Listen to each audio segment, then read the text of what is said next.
G'day curd nerds, today we're making Gbejniet tal-bzar.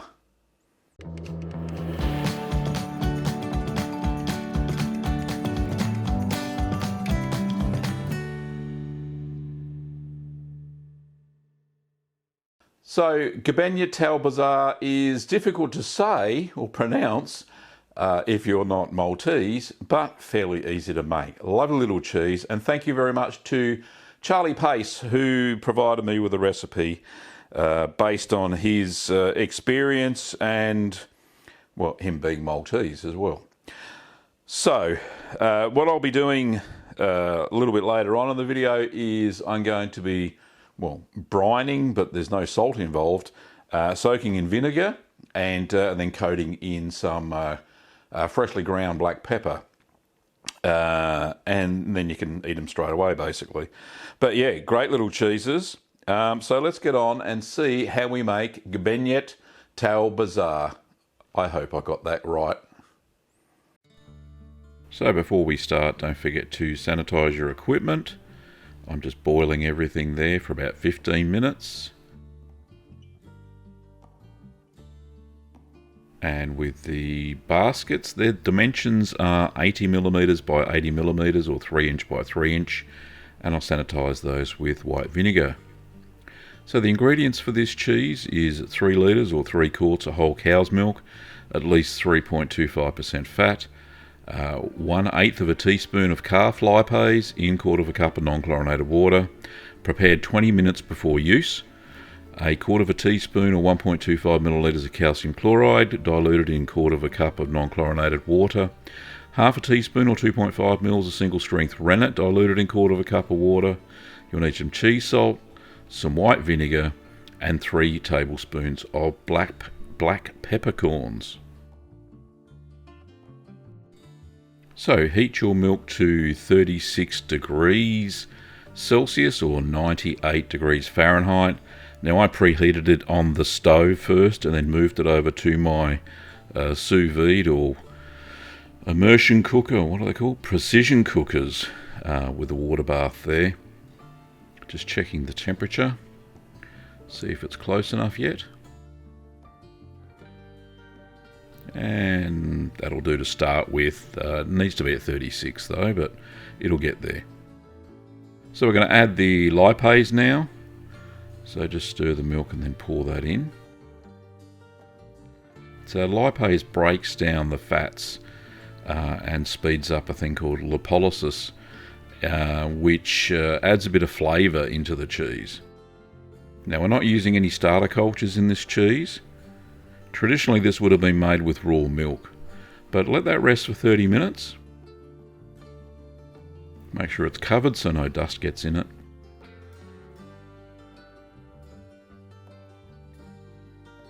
Then once 30 minutes has elapsed, I'm just going to give it a quick stir.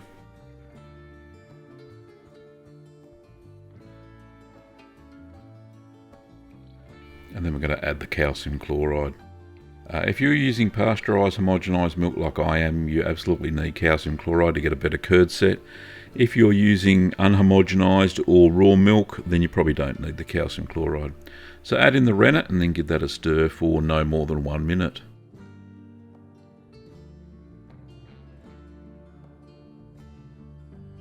So just cover that up and allow the curds to set for 3 hours. Yes, it needs to be 3 hours because we haven't got any starter culture in the milk. Okay, after 3 hours, we're going to check now for a clean break.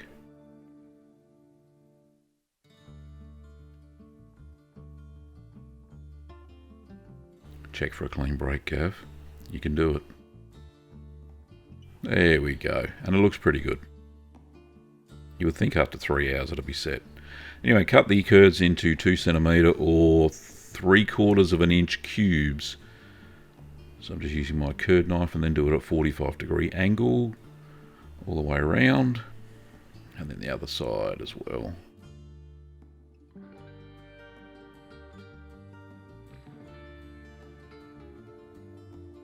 Now the good thing is we don't have to stir this cheese. So we're just going to let that the curds heal for 15 minutes.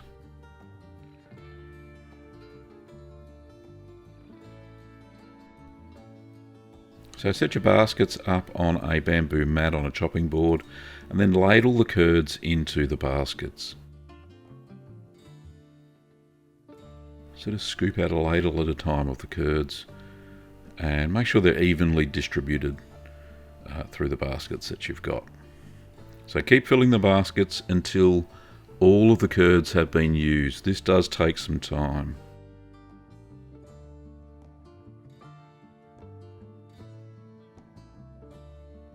So I pulled out the plug because the pot started to float because I'd taken some of the curds out.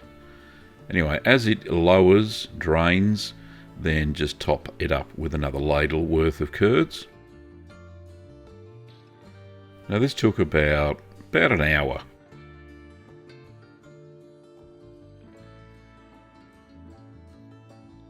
So still filling. Still draining.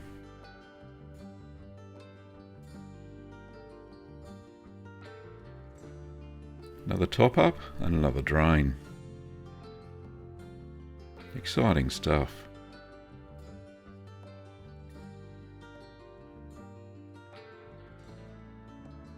Okay, that's the last of the curds. I just let that drain for about another 10-15 minutes and then we're going to move on to the next step. So we're going to place the baskets now into a ripening box. Make sure the ripening box has a mat in the bottom.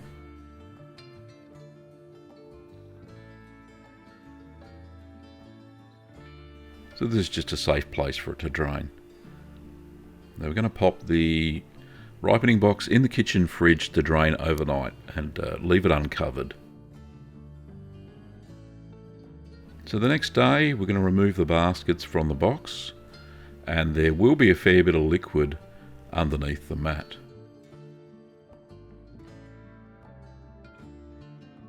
So we're going to drain that off now.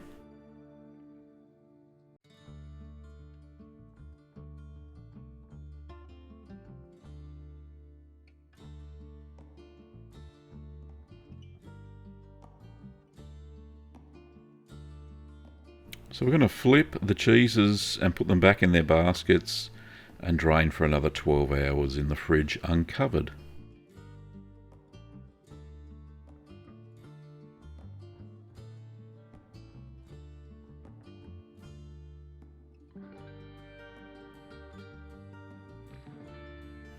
There they go. Okay, so we're going to remove the cheese from the baskets now.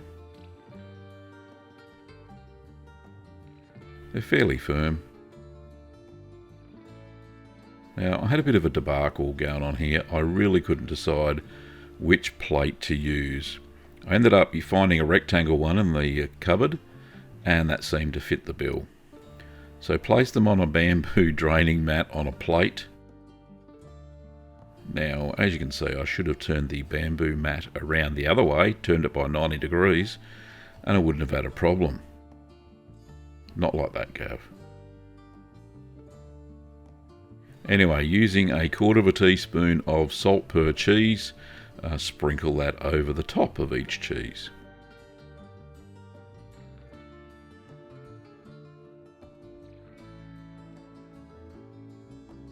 Now, because there's no lactic bacteria in this cheese, because I use pasteurised homogenised milk, probably doesn't matter if you use iodised salt, but I'm erring on the side of caution. So we're going to place that back in the fridge for 12 hours so the salt absorbs.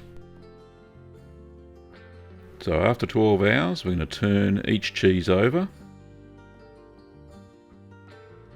Now there may be a bit of whey under the mat, so let's make a decision there and drain that off.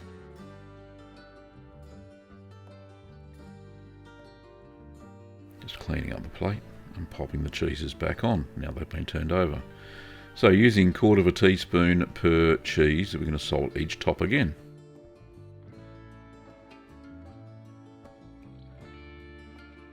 No need to rub or anything like that. Then place them back in the fridge for another 12 hours so the salt absorbs. So keep the cheese in the fridge for 14 days and turn it every other day. These will help it dry out. It's fairly moist cheese.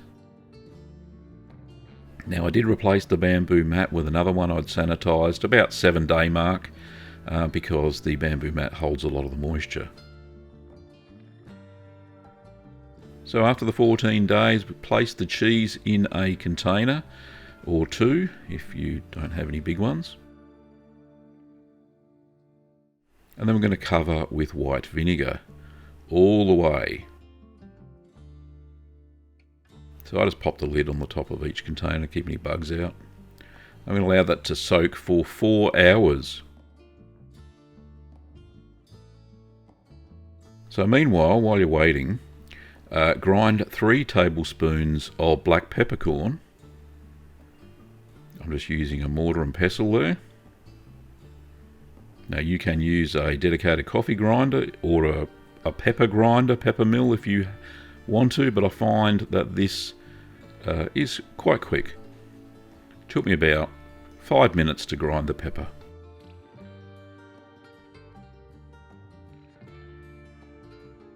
And there it is. It's a fairly coarse grind, but a grind nonetheless.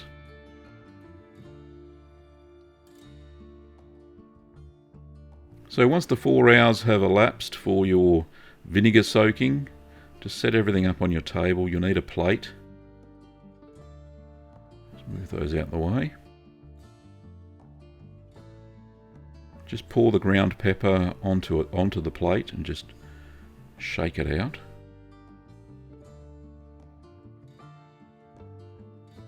And give it a shimmy and spread it all over the plate.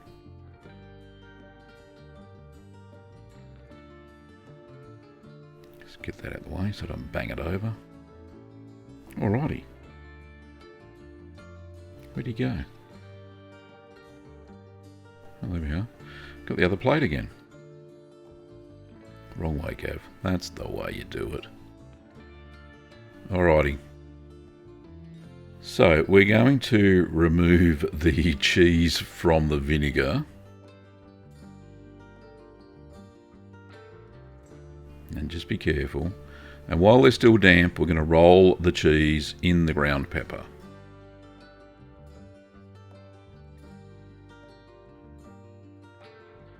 Make sure you've got a complete coverage on the cheese, because you want it spicy.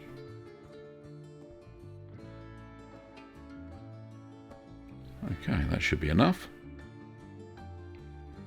Don't want to miss any bits.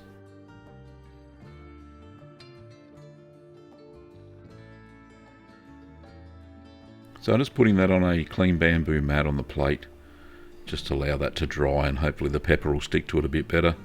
And then I commence to do the rest of them.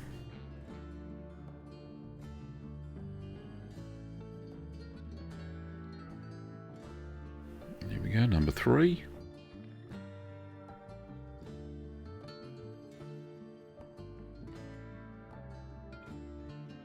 Just do as best you can. Doesn't have to be perfect.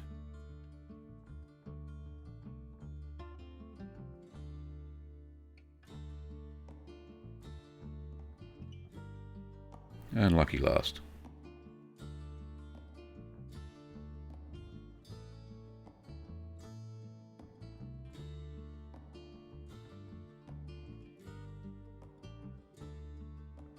So I let them rest for about 30 minutes so the pepper would stick before consuming.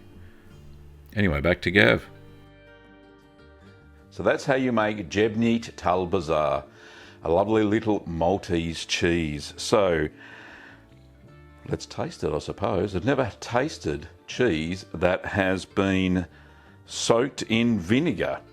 Anyway, let's have a look. So I'll take the biggest, fattest, plumpest one, pop it on a plate. Just get these out the way. Ooh, hang on. They have been dried out for about 30 minutes since I put the pepper on them. Now, the recipe does state that you can store them in a clean mason jar. I don't think you soak them in anything else. I think this is how it is. The instructions aren't any more specific. So if you know anything more than how to store the Gbejniet tal-bzar, then I would love to know. But because it's a fresh cheese and it's been salted a little bit, then I would be surprised if it would last probably more than 2 to 3 weeks tops. But yeah, it's meant to be eaten fresh. So let's try the cheese. Just got a normal knife. I'm going to take a little bit out of it. Quite soft, being a soft cheese. And remember that we didn't add any starter cultures to it. The only thing we added to it was lipase, and I used calf lipase. So there it is there. Lovely looking little cheese. It's soft, creamy. Not like cream cheese because we made it in a different way, of course. We drained it in little baskets. But I dare say she's going to be fairly peppery. And given my recent experience with the Belper cannoli, I can only imagine what this tastes like. It smells vinegary and peppery. So if that's your thing, then let's try.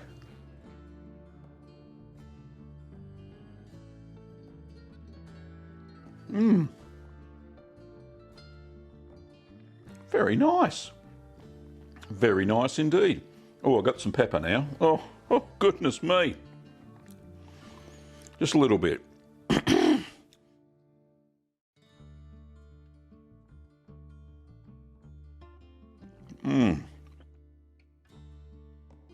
It's got a nice flavour. The lipase has done something there. Help break down some of the fats. Yeah, very interesting taste. So it's not, it doesn't taste cultured like a normal cheese. It's more on the fresh side. The vinegar lends something to it. Quite nice, actually. It's the pepper.